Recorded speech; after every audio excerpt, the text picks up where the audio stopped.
आपण बनवणार आहोत कटाची आमटी। सो कटाच्या आमटीसाठी लागणारे साहित्य आहे कांदा, सुकं खोबरं, आलं, लसूण, कोथिंबीर आणि कढीपत्ता।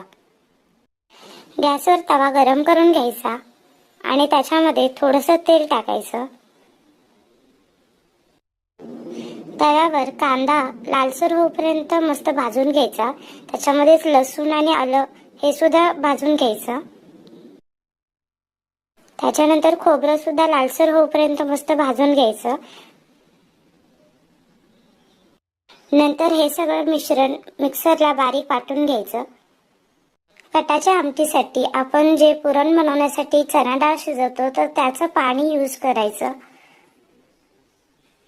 तर असं डाळ आणि पाणी वेगळं करून घ्यायचं।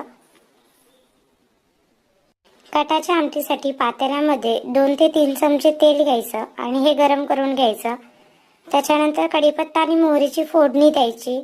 फोडणी दिल्यानंतर हे जे मिश्रण आहे जे आपण मिक्सरला लावलेलं आहे तर ते सगळं तेलामध्ये घालायचं आणि मस्त चांगलं शिजवून घ्यायचं।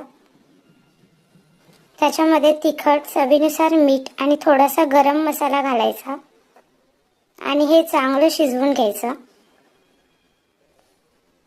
आमटी दाटसर येण्यासाठी त्याच्यामध्ये थोडंसं पुरण पण घालायचं आणि आमटीला चांगली उकळी द्यायची।